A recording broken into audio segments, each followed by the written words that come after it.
King Herod. The name echoes through history. He is a figure shrouded in controversy. Was he a ruthless tyrant or a brilliant builder?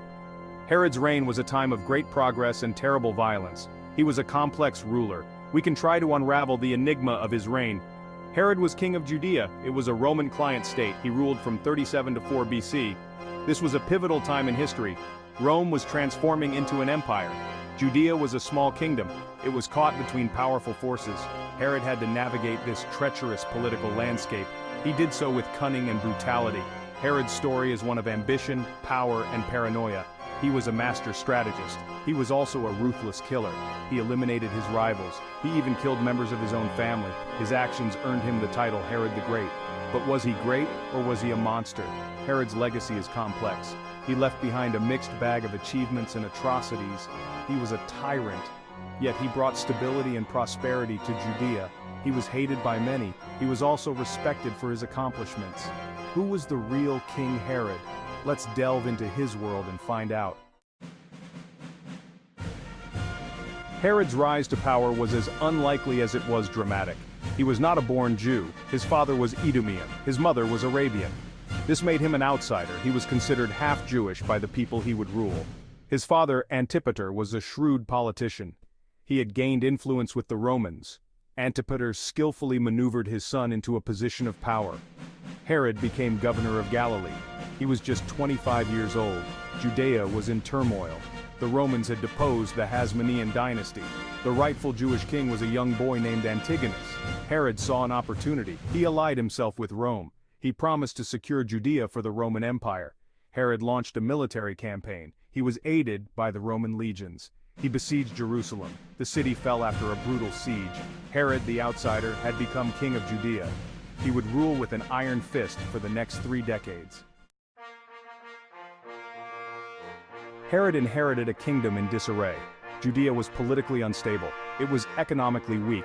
Herod was determined to change that. He embarked on an ambitious building program. It would transform Judea. He built cities, fortresses, and aqueducts. He wanted to leave his mark on the landscape. He also wanted to secure his power. One of his most ambitious projects was the city of Caesarea Maritima. It was a magnificent port city on the Mediterranean coast. It was a testament to Roman engineering. It was also a symbol of Herod's loyalty to Rome. He named it in honor of Caesar Augustus. Herod also expanded and fortified Jerusalem. He built a new palace for himself. It was lavish and imposing. He renovated the Barras, a fortress built by the Hasmoneans. He transformed it into the Antonia fortress. It was a symbol of his power. It was a constant reminder to his subjects that he was in control. But Herod's most ambitious project was yet to come.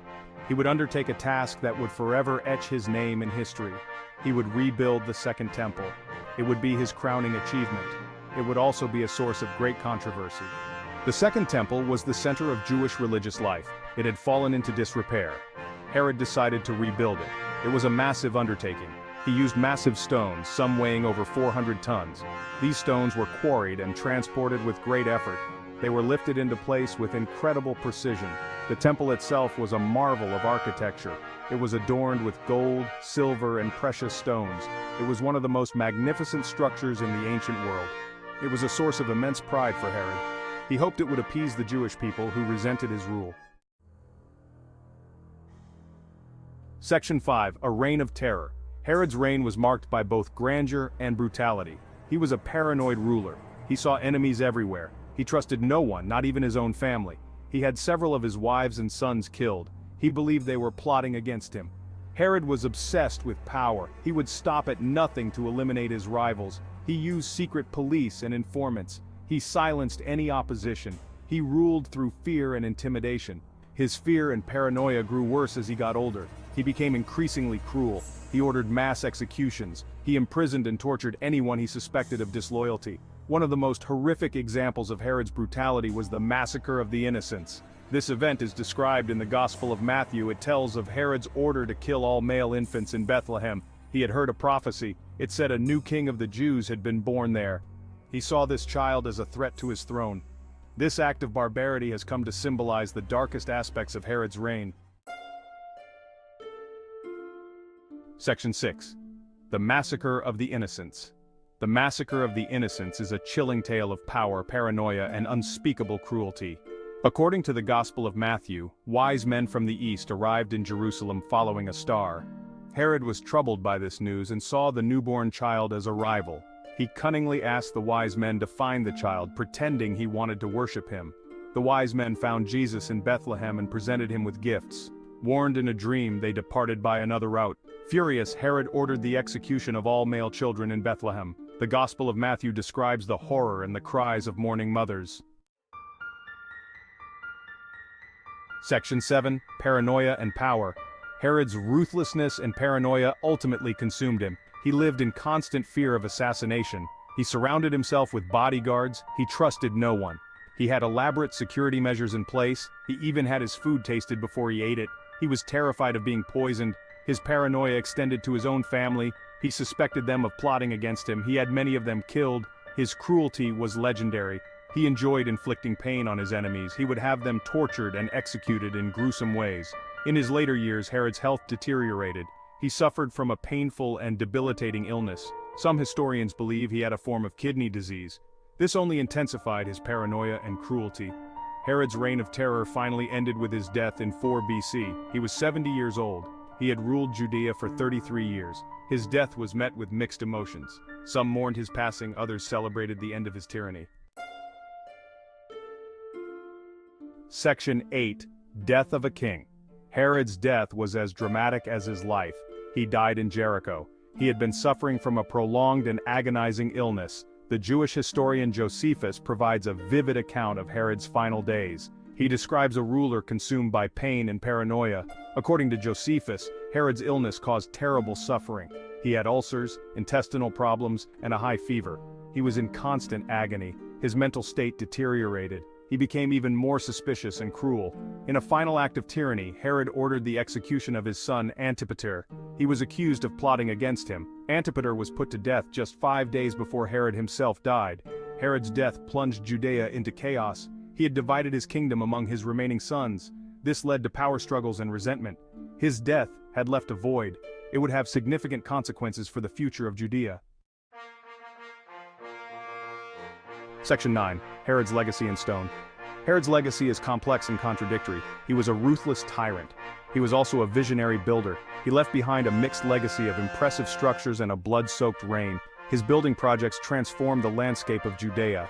He built cities, fortresses, aqueducts, and theaters. He expanded the Second Temple in Jerusalem. It became one of the most magnificent structures in the ancient world. Herod's building projects were not just about grandeur. They were strategic. They were designed to consolidate his power. They were meant to impress his subjects and potential enemies. His fortresses, like Masada and Herodium, were architectural marvels. They were also symbols of his military might. They served as reminders of his power. Herod's building projects had a lasting impact. They left an indelible mark on the land and the people of Judea. His structures stood as testaments to his ambition, his ruthlessness, and his undeniable impact on history. Section 10. A Tale of Two Herods. Herod's reign is a tale of two narratives. One is a story of progress and prosperity, the other is a chronicle of cruelty and paranoia. He brought stability to Judea. He expanded its borders. He fostered trade and economic growth. He oversaw a period of relative peace and prosperity. This earned him the title Herod the Great from some. However, this prosperity came at a high cost. Herod was a ruthless dictator. He silenced all opposition. He was responsible for the deaths of countless people, including members of his own family. His paranoia and cruelty are legendary. He lived in constant fear of assassination. He trusted no one. He ruled with an iron fist. Herod's legacy is a study in contrasts. He was a man of great vision and terrible cruelty. He was a builder and a destroyer. He was a king who was both admired and reviled. Section 11. The Enduring Enigma. Herod's story is a reminder that history is rarely simple. It is full of contradictions and complexities. Herod was a product of his time. He was a ruler who was shaped by the political realities of the Roman world. He was a master politician. He was also a ruthless tyrant. He was a visionary builder. He was also capable of great cruelty.